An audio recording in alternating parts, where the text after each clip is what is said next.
This week's episode is brought to you by Audible, the leading name in audiobooks. And they do just more than audiobooks. They do original spoken word content, and they do podcasts. And they have our podcast there. And if you're interested in some audiobooks, hey, maybe you want to listen to Band of Brothers by Stephen E. Ambrose, you can get it for free and a 30-day free trial of everything that Audible has to offer if you go to www.audibletrial.com/cocktailsandclassics. That's www.audibletrial.com/cocktailsandclassics.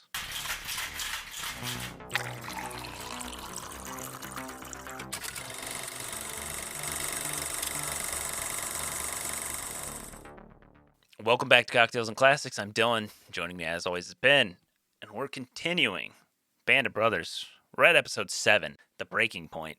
We talked last week. We were like, okay, I said this was my favorite episode, following Roe, going through Bastogne. We had mentioned that, the episode title, the ratings, we were like, shit's about to go down. It was leading up to something. And let me tell you what, we weren't wrong. Shit did in fact go down. Yeah, and I don't know about you. I don't know about a lot of people. I'm somebody who I like to think a lot about what I'm watching. Whether that is analyzing what is happening as far as like actual content on the screen, or whether that is like, I work in film, so it's like cinematography, like, oh, the set direction here is cool. How did they do this shot? Like that sort of stuff.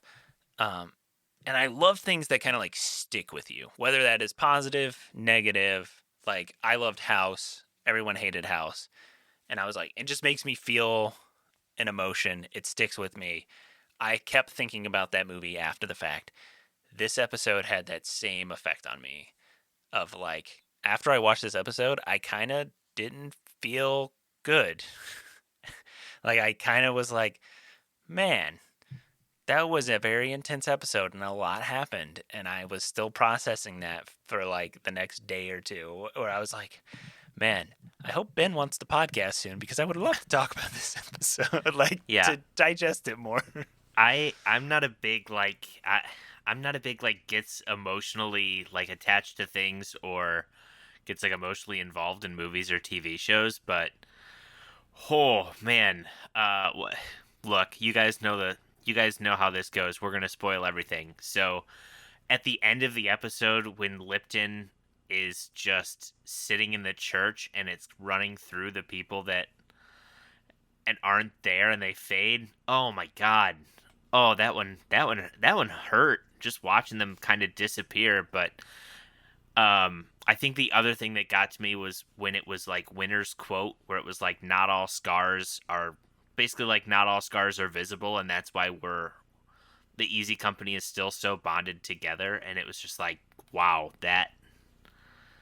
not something that, I think this, I don't know, there's a lot to dive into. I guess let's start off with the fact that this is a Lipton episode. Kind of gets a bit more of the spotlight here. Yeah, and it's all I want to know if it was actually stuff that he had written. Are these actual writings from Lipton? Because I have been listening to, at the front of the episode you heard our little Audible plug, but I have been listening to the audiobook for Band of Brothers, and I've now caught up to the point where we are in the show. I don't want to keep listening and spoil the next episodes for me. So I am at this point of the show or the book, and he uses a lot of Webster, who I don't know if he's a character in the show, but he uses a lot of this guy named Webster. His writings that he had from the war, and letters that he had written, and quotes a lot of his stuff. And I was like, wow, is this where they're getting stuff? Did Lipton do this writing? And we talk about it because they do mention how Lipton goes and talks to Winters, and he's like, I don't think Dike is going to be a good leader, like that. They talk about that sort of stuff, but it's not like that part of the book is not told from Lipton's point of view like this episode is. So I don't know where the liberties came from, or if they have just so much more information than we have just in this book and watching the show. I don't know. I'd be very interested to see like the research material that they have for all of this, or if they're just finding interesting ways to tell this story more. Yeah, so I'm looking here just to follow up to see with Webster. Webster is one of the soldiers who gets wounded at Crossroads. So I don't know, at least it for what it says in the bio section on the Band of Brothers wiki, I take that with a grain of salt, but yeah, I guess that would be kind of my Okay, so my he is in thought. the show. Yes, he is in the show. Where to start, Ben? There's so much that happens in this That's episode. where I was like, let's just talk about the fact that Lipton is the focus of this, but yeah, man, this I guess we can go just right in from the beginning. One, I mean, just the I think one thing that this episode does so well is showing that not only are they having to fight the Nazis in the forest and be on guard, but they really do a good job this episode of showing how brutal that winter was. Yeah. It is mid-July. It is mid-July, and I felt cold watching this episode. In the book, he does mention like this was like the coldest winter on record at that point.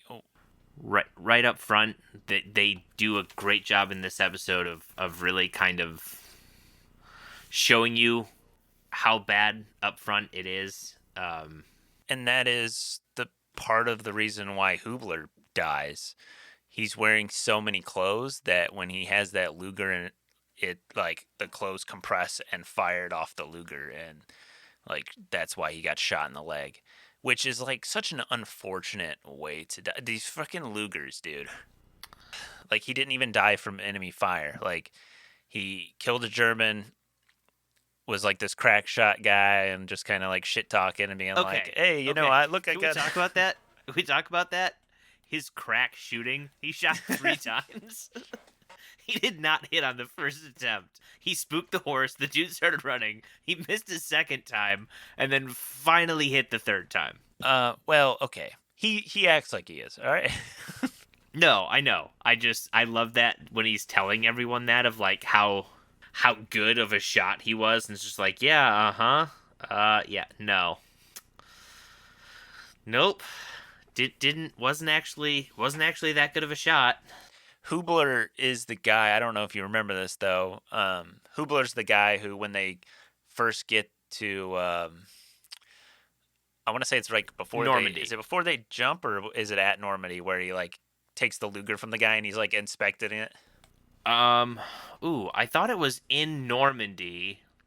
It probably is, because it wouldn't make sense something. Yeah, that's right. It was when they landed in Normandy and he saw all the other guys, like they passed the other unit walking through, and the one guy had the Luger, so he was checking it out, and he's like, I'm gonna get me one of these. Yeah.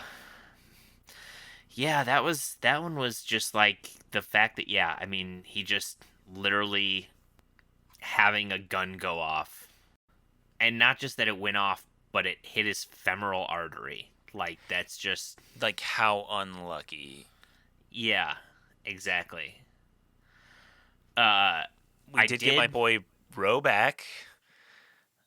He showed up for a few seconds to help out Hubler, but he's apparently been here the whole time, because I looked at the episode list, or like his character thing, and it was like, hey, Wait. Ro, he's been in 10 episodes or whatever.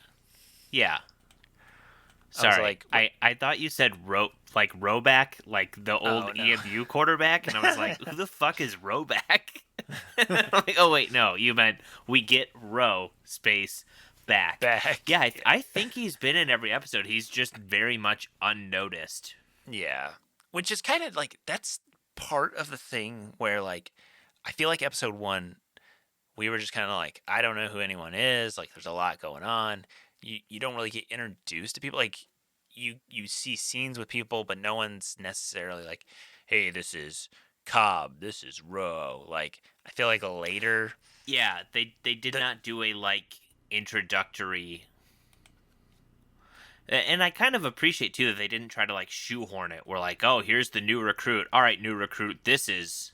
They kind of do that in this episode, but at yeah, this but point, you it's kind of know who everyone is. Like they're introducing like Garnier, um, Malarkey, some of the Lip, like the guys that you kind of already know. But yeah.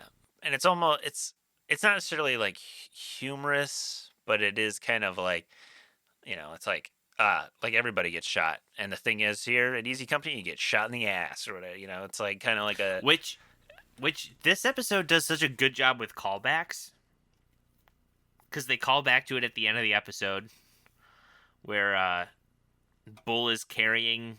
Oh, who was it? Was it Picante that he's carrying? yeah, it's Picante. And Picante has. He's like, "Where'd you get shot?" And he's like, "It went one. It went right in and right out of my buttocks, sir."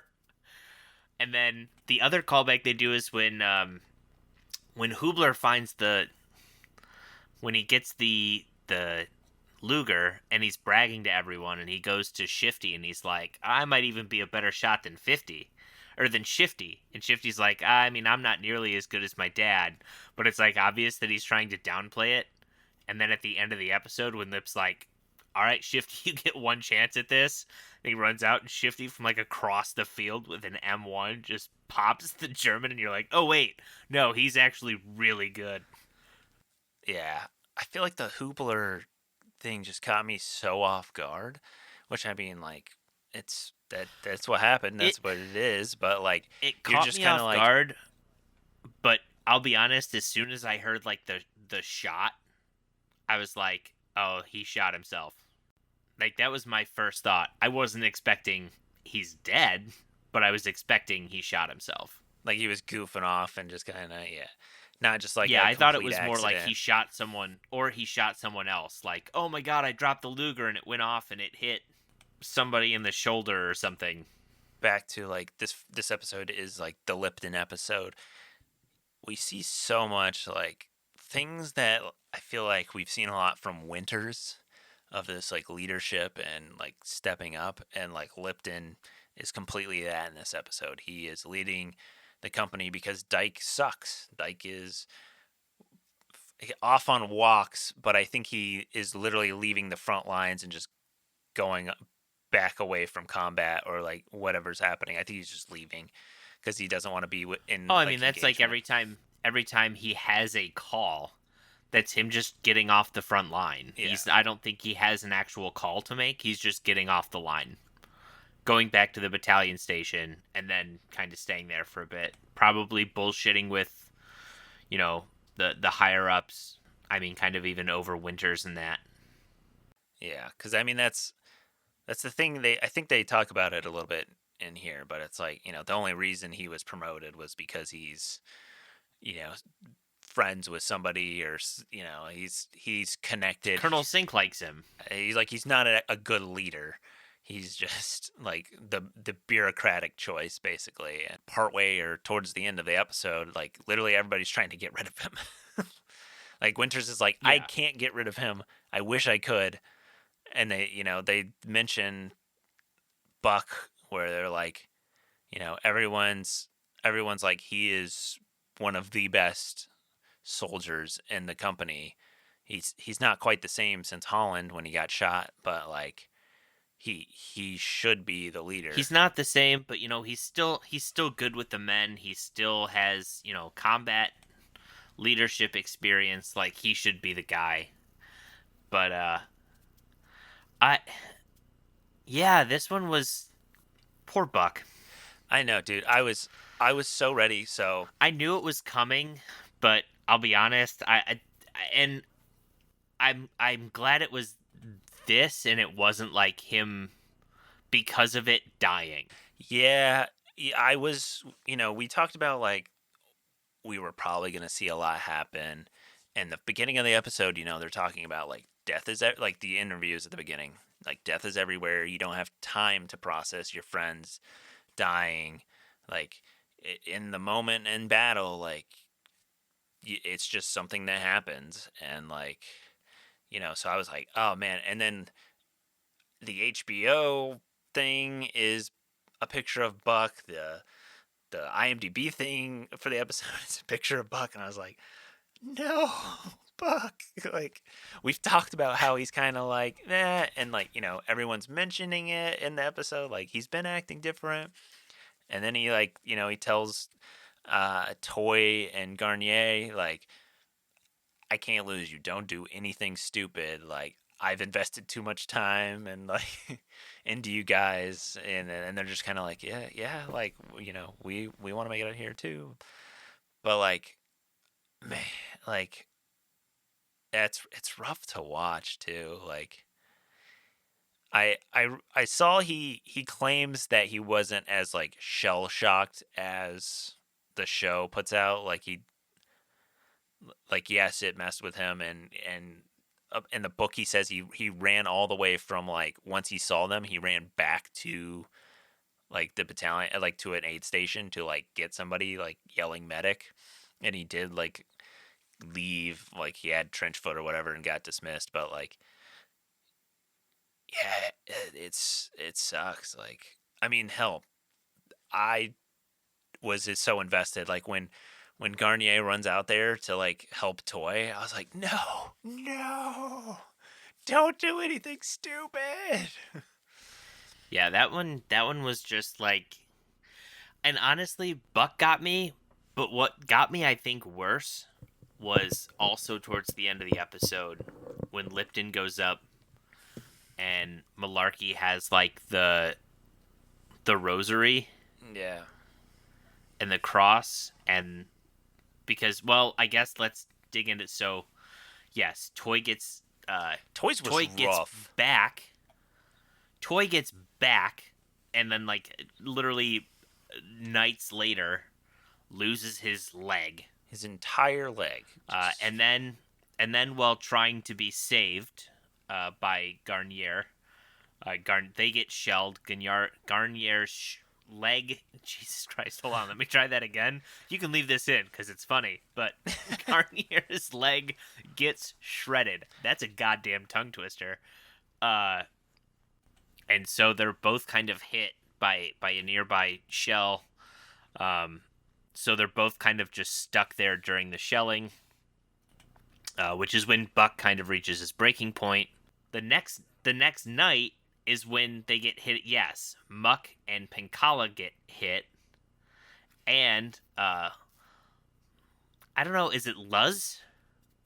I always want to put a T in there, like Lutz. yeah, let's. I feel like that's how I would pronounce it. I think it is let's. Okay, so Lutz and Dude, Lipton, that one was they get rough too. shelled, and the shell just doesn't go off.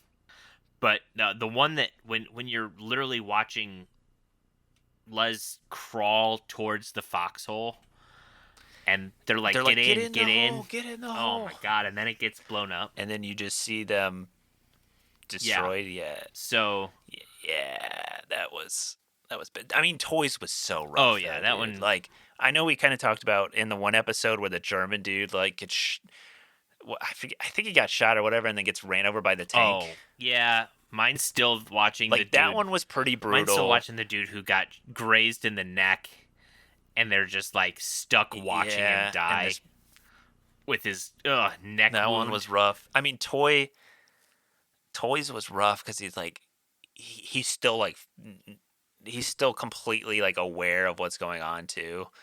Like he's like, I gotta get out of here. Like trying to crawl with like a stump and a leg, and you're just like, What a total badass! Then like as they're wrapping his leg, and he's just like, "Hey, give me a smoke."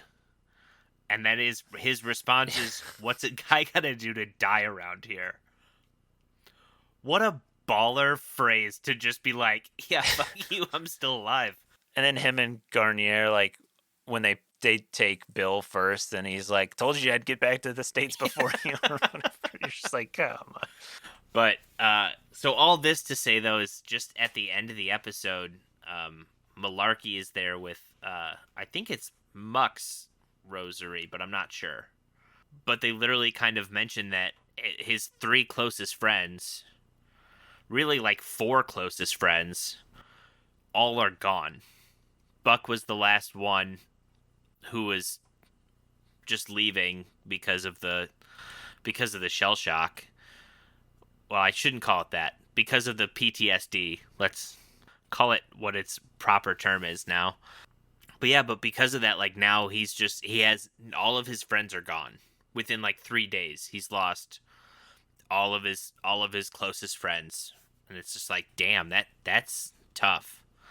But to see him when Lipton gives him the Luger to bring home, and then when he asks him about taking a couple days just to work with winners, and he's like, no, I think I'm going to stay here. Oh, what a guy.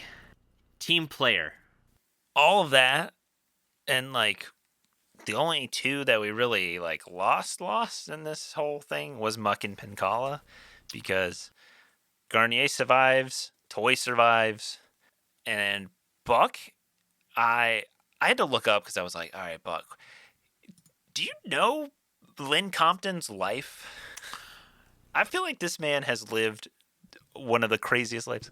Didn't he come home and didn't he end up being like a like police commissioner or something like that? Like you joined like the So in college, so they make the comment of like, yeah, oh, like UCLA UCLA. is not the same without you on the Yeah. team or whatever. So he played college football, then he switched to baseball. He was teammates with Jackie Robinson at UCLA, and then he played at guard for the UCLA football team in the 1943 Rose Bowl game. He he started for them. Then he went, did all of his stuff with like the army, got into criminal justice. Yes, he went to be a police officer at the LAPD, and went to like Loyola Law School. He later became like chief deputy district attorney. He led the successful prosecution of Sirhan Sirhan for the murder of Robert F. Kennedy. And then in 1970, Ronald Reagan appointed him as an associate justice of the California Courts of Appeal, and then he retired in 1990. So like, this dude's like had like the craziest life. Damn. This man's a fucking OG. I knew there was a reason I liked Buck Compton. Makes sense. Dude's awesome. And apparently, at his 90th birthday, he had nearly 200 people in attendance, including Michael Cudlitz, James Matteo, Neil McDonough, Richard Speight Jr. And then like McDonough and him had developed a friendship from him portraying him in the show, and like they kept in touch afterwards and stuff.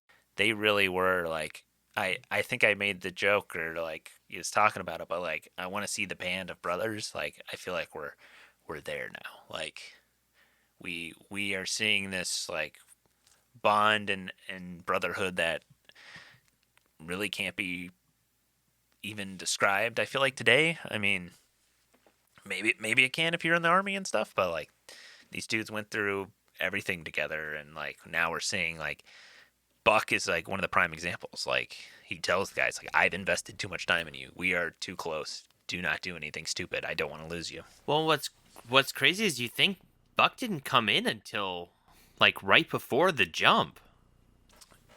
Yeah, he was the one that Winters tells him like, don't Hey, don't get too close. don't be in a position Yeah. to take anything from these men. Yeah. Yeah, so I mean, it was kind of a cool thing to see that they've been, because I know that was one of the things that was interesting, jumping around talking about the situation with Dike, was Lipton was like, you got to keep in mind, like, hey, we've been together 2 years, and we all went through combat training together. So keep in mind, like a new CO has to deal with that. They have to deal with not being a part of the group. I would not want to be a new CO here. Well, and it just kind of blows because like I feel like if they had a CO brought in from Easy Company, someone who's been in the ranks with all these guys, like they wouldn't have been in the position where they were with Dike at the end of the episode, where he fucking sucks. Like, Oh, like, all right. Let's have this conversation about the end of the episode. Yeah, one, Dike completely blows it. I mean, Lipton before the night before, so they're going to take Foie, I think is where how Foy. you pronounce it. Well, Oh, I've been it's calling it Foy. I If think it were it's Foi, it would be FOI. all right. Well, I'm just saying it how they say it in the book. But Oh, all right. Well, la di fucking Foy, da. Foy, whatever it is, they're gonna go take this city um, to like advance on the Germans, and Lipton the night before they go to do this tells Winters, "I don't trust Dike. I don't believe in him, and he's gonna get easy company men killed in this operation." Winters doesn't believe in him. He wishes he could replace him. He can't do anything because he technically doesn't have that right. We go on this mission, and they kind of, I feel like, if I'm remembering it correctly, they kind of like tell him, like, don't fuck this up. Like, I need you to be here. Winters tells him that, right? Before they go in the thing? Yeah. I mean, he kind of, yeah. On the mission, they have to leave this tree line out into this open field where there are some hay bales and some like outbuildings to get into this town. And part of their mission is they're just gonna run straight out there, and they have to advance into the city. But at a certain point, Dike can't see Foley. He can't see Foley, who is another one of the squadrons, and he starts to freak out because he can't see Foley. And so he tells his men to freeze in the middle of the field, and like everyone huddles up out behind this like one little hay bale, and dudes are just getting picked off by the sniper in the building. And Winters is like freaking out from the tree line. He's about to go in there himself, and what's his name? Sink is like, you're the executive officer, brother. You can't go out there. So he stops, and then we get the man, the myth, the legend, who ends up being Oh my god. Let's fucking dive into this, dude. The baddest of all fucking badasses. Oh.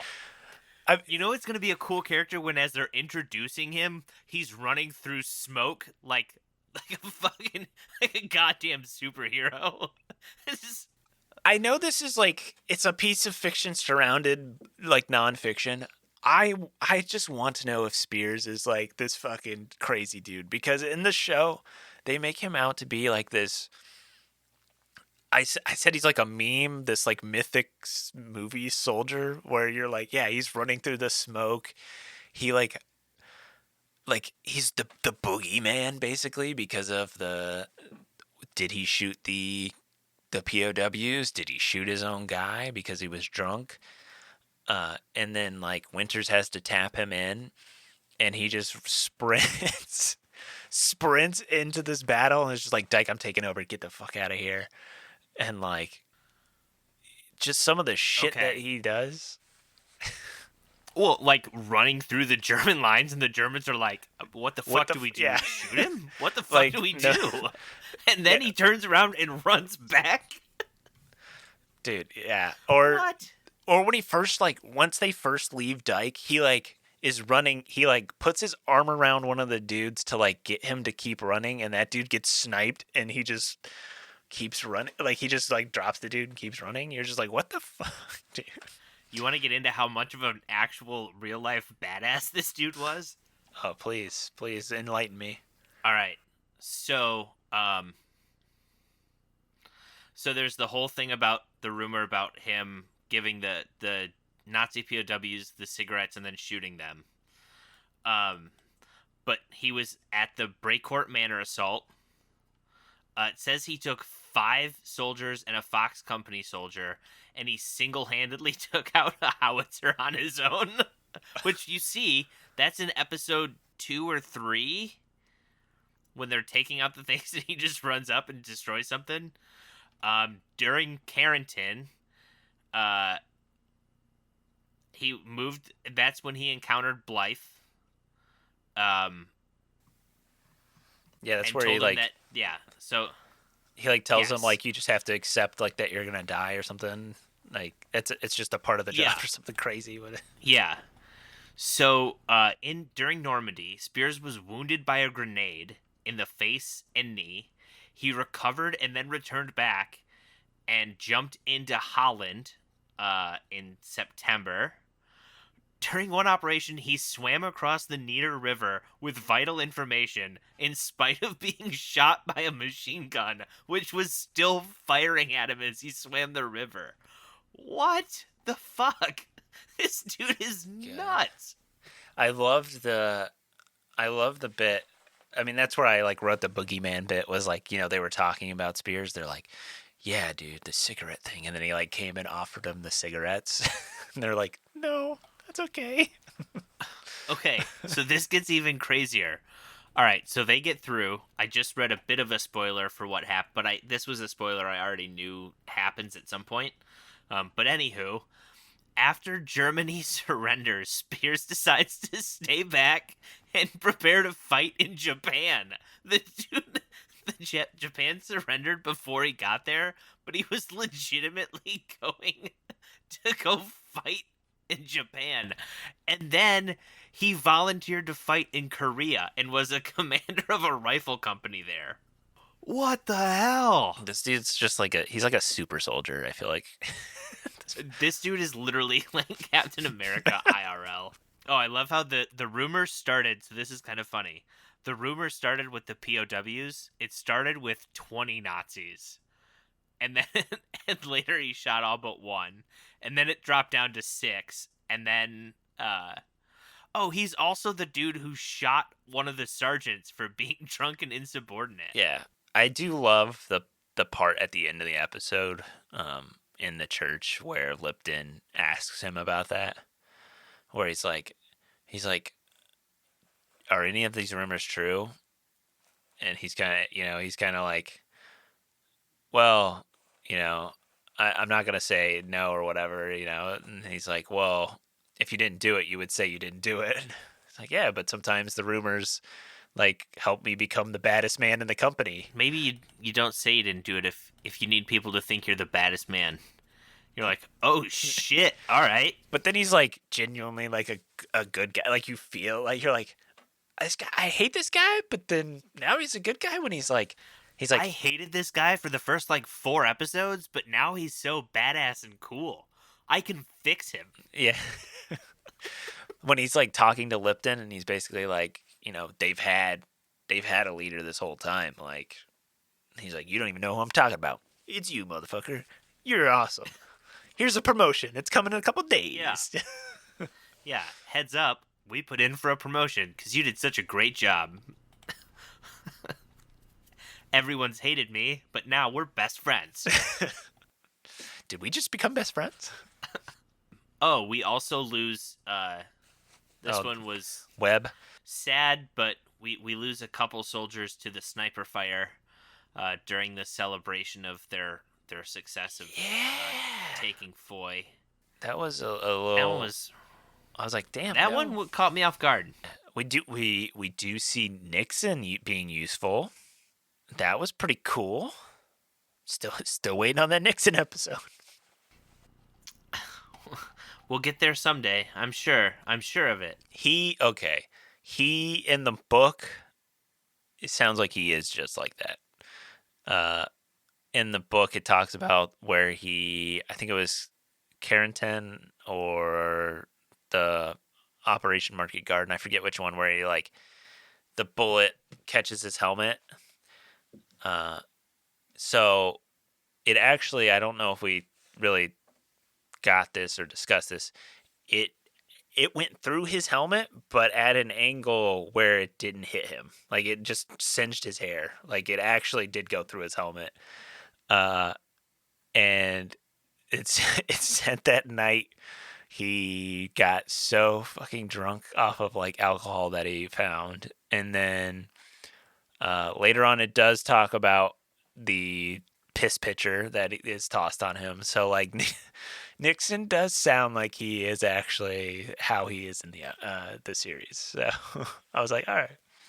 It's interesting listening to the book and watching it like while you're watching the series because like there's not necessarily a lot that like reading the book or listening to it like adds to your experience of like the series. I feel like the series does a very good job of like hitting a lot of the major points, and like then when you listen to the book it's like a lot more like statistical, like slight minute details where it's like, okay, that's some more information that I would have liked to know, or like certain things, but there's nothing that I'm like, wow, they left this out, or wow, I wish they would have done more with this. Because, I mean, hell, listening to the book is only like, I think it's 6 hours total or something like Oh, that. So it's like the well, hell. series is longer than. Yeah. I did like, we talked about it last episode, the how we hated, or I hated at least, the end card where it was like, oh, the guys didn't like it that Patton came and saved them. They didn't think that they needed Patton to do that. And then later in this episode, they call back to that when the news crew is around, and the one guy is like, "Yeah, well, fuck Patton. We didn't need him." I'm like, oh my god, that was nice. I liked that. I don't know if I needed Yeah, the I end prefer card. that. I also like how Winters pulls the guy aside and he says something. He's like, "Oh, what, the patent line?" And he goes, "No, I fully agree with you on the whole patent thing." It's just like, oh, that's such a Winters thing to say. Back to Dike. He's so. I don't know how he's like schmoozed his way to this point, because he is fucking awkward as hell when he's like talking to Lipton. And he's like, "Oh, where are you from?" "Oh, West Virginia." "Huh. Do you I miss gotta it?" go make a call. Yeah, he's like, "Where are you from?" He's gone. Oh, all right. All right, bye. Well, and the thing is every time they're like, "Where's Dyke?" and I'm just like, "Have we seen Dyke before?" It literally, I had to ask myself, like, "Wait a minute, have we actually seen this dude?" I feel like every time they talk about him, he's gone. Then when I saw him on screen, I was like, "Oh, okay, that's him." I guess. All right. Well, and then also just they always look to him at points where they're like, "Hey, we need you to make a decision or whatever," and it's like, Lipton, take care of this. You guys know what's going on. Yeah, You can handle it. yeah. All right. Break it down for me, Lipton. I'm gonna go make a phone call. Cool, great. Thanks, man. You're doing a great job, bud. So what's really weird is that I'm reading up on him. So he's portrayed as incompetent, but I guess they say he did organize and lead like groups of parachutists in the defense of oh god, I'm not even gonna try to pronounce this. One of the roads in Normandy, one of the supply routes when he was completely surrounded. So, I mean, like I guess like he also received a Bronze Star at Bastogne, in which I guess they say he basically like carried out three wounded members of the company while under fire. So it's interesting, but I think, and I don't know, I know that they say he's not, and I'm sure it's probably that he just didn't get along or wasn't close with the guys, but I mean they do say that like he did do some good things with the company. It was just after that assault on Foy, which I mean, again, rightfully so, this episode being called Breaking Point, it definitely looked like he was under he just was in over his head at that point, which isn't great. But I mean, it's not like they do kind of make it seem like they do make it seem like he's completely incompetent in this show. And I guess it does say in in Richard Winters' autobiography, uh, Winters, Garnier, and Heffron, they basically all speak of him like they basically talked about how he was constantly gone without any explanation. He paid no attention to the men, and he frequently just stayed inside of his foxhole. Apparently, it earned him the nickname of Foxhole Norman. Foxhole Norm, what up, dude? Also, shout out to the First Battalion. Fuck you guys. You don't shit in a man's foxhole. It's just a dick move, and I don't approve. I don't approve of your methods, all right? Not cool. Not cool. Yeah, I mean, I guess I've never been in that situation, but I feel like I wouldn't be shitting in a foxhole anyways. Like, are you gonna sit in your own feces? That's a little. I mean, I guess their thought is they'd rather do that than try to get out and then possibly die, but Yeah. We talked about how like we really see Lipton like become a leader in this episode, but like, man, like when the shit hits the fan, he steps up and he, you know, really. I wish he would have done more in. I mean, I guess he can't because he's not the officer. Like he's but like when they go to take Foy or Foy, whatever, um, like I wish he could have done more because he's like literally just sitting there yelling at Dike, like, "What are we doing? We're sitting ducks here, man!" Like, yeah, kind of that like we gotta get moving. Kind of gotta get a move on here, dude. What are we? And then he's just going through, and you can hear Winters like Winters on the phone. Come on, what are you doing? But also, again, just goes to show, and I will say it's kind of weird. I don't know how I feel about like I guess I expected Winters to just go back in and keep doing more fighting on like throughout things. yeah, So I'll be curious to see if he goes like and continues, but Is there anything you've been watching that you want to talk about? Playing, media, books, anything? Nothing. I wish no. Uh I've been uh just watching subscribe to Dropout, which is like the College Humor. They now have like a streaming series. So they have some cool shows on there. If you've ever seen like Actually, that's cool. So it's kind of like a bunch of different. I mean, they do like different like game show type things, but I've been binging the latest season of Fantasy High, which is a Dungeons and Dragons type game they do. But that's been pretty much it. Otherwise, there's been too much travel to really kind of do much. I've been on the road so much. So Oh, by they the do time the. I've gotten home, They're the ones who do Game Changer. yeah, yep. Okay, I've seen. I've never watched an actual episode. I just always see the TikTok clips. I mean, it's a cool streaming show. I remember all the original like College Humor stuff. So when I see like the cast as they come into stuff, I'm like, oh hey, I remember this guy. Oh my god, there's been a like TikTok that has like been making the rounds back, like whitest kids you know skits and stuff, and I'm like, oh my god, this was such like peak internet era. I saw the one thing they brought up of like Howard Dean, when he did like the yaw. We're gonna take Michigan. We're gonna take Wisconsin, and we're gonna take back the White House. Yeah. And they're like, remember when this disqualified you from being president? I'm like, man, I remember the Chappelle sketch of that so much. He just tore into it. Oh my god. I'm like, I haven't watched that clip in forever, and then I rewatched it. I'm like, god damn it. Fucking peak Chappelle show. Plenty I wish I could watch through and get back into, but with all the fucking plane travel and being gone, it's just been there's been no time to watch anything. And honestly, I was kind of disappointed in the movie selection on my flights. Mm. Didn't see anything that was like, oh, I really need to see that. I'm not a I'm not a plain screen kind of guy. If I'm gonna watch I mean, something most on of a the plane, I bring my iPad, download them. yeah, it depends. Like, it depends how long the flight is for me, Are you a right? raw dogging kind of guy? You're all natural. No, You just God sit there and no. watch the flight map.